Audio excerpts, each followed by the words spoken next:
So here I am.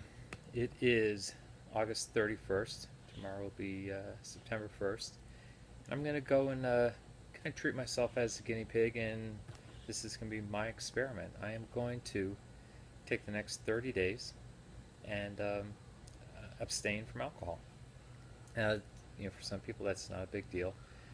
For me, alcohol's been a big part of my life.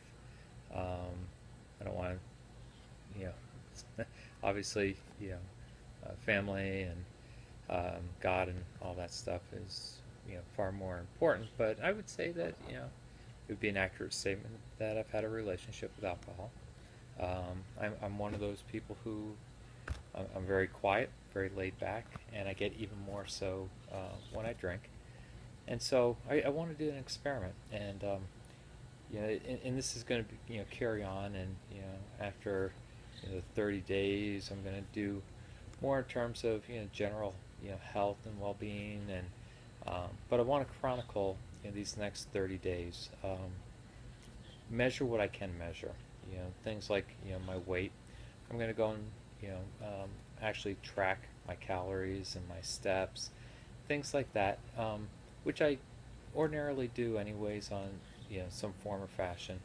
Um, but I also want to go and start looking at the things that are measurables. My weight, my percentage body fat, my percentage of water and muscle in my body. Also take a look at things like mood. How am I feeling? Am I increasing my happiness, which is truly a goal of mine? Am I being more productive at work? Um, what kind of impact does it have on my relationships? And how do I look? I'm 51 years old.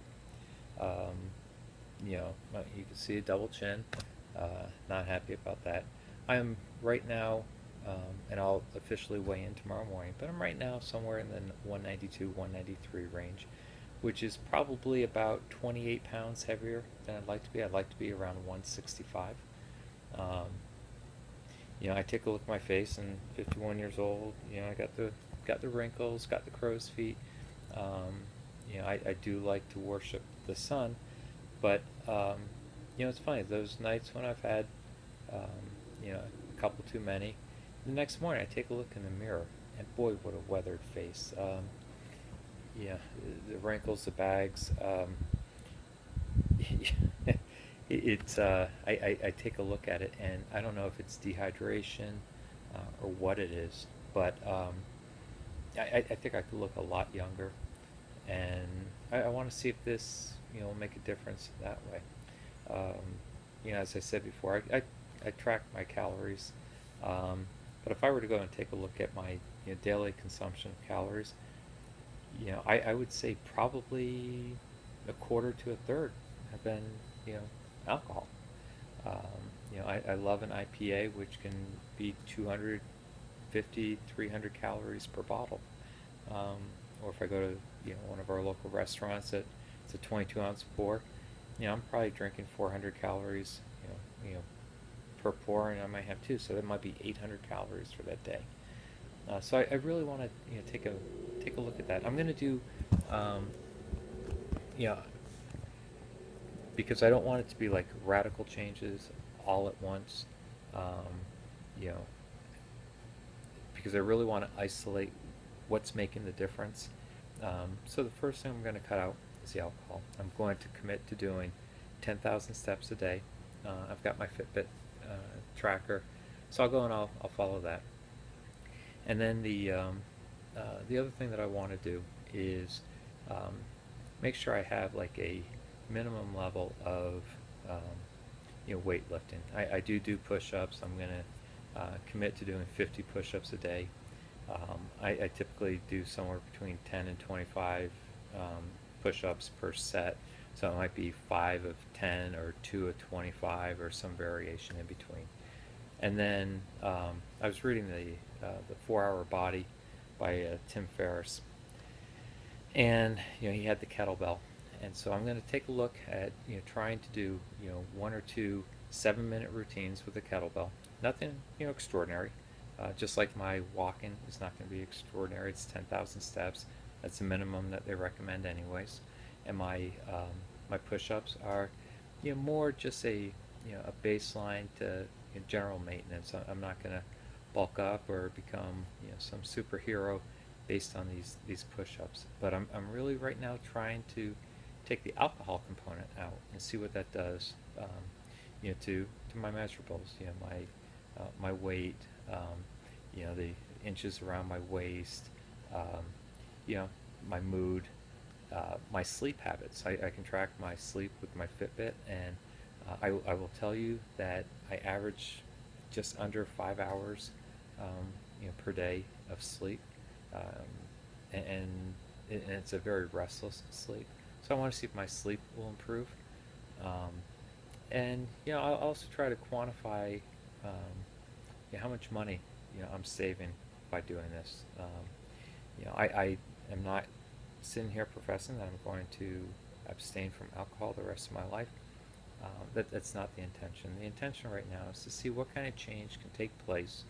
Um, Keeping most everything else, the other variables constant, and measuring that change. So I'm going to go and try to do a post. I'm going to try to do a blog entry, every day. I'm going to set up a YouTube channel, and with the help of my son, and you know post things every day, talking about how I'm feeling, kind of the struggles. I will say I've got some events coming up that will be challenging for me because alcohol's always been a part of those events. I'm a huge college football fan. Ohio State starts playing on Saturday. I don't recall a time that I have not had a beer or two or three while watching a football game. So I've got at least 4 games that and 4 college football Saturdays that my routine would have been to drink, and I won't be doing that. I also am going to be taking a trip, to the South Carolina shore, and again, it's being poolside or in the ocean or out to dinner. Ordinarily, I'd have some drinks, and so I'm going to not drink while I'm out on vacation either. And so it's going to be challenging from that standpoint, um, but I know I can do it. But the most important thing is really tracking the changes in my appearance, in my weight, in my general well-being, in my finances, and in my sleep to see what this could really do for me, and then I can share that with other people, and kind of give them some guidance and hope, if it's a change that they're trying to undertake, and even if it's just a personal goal to do it.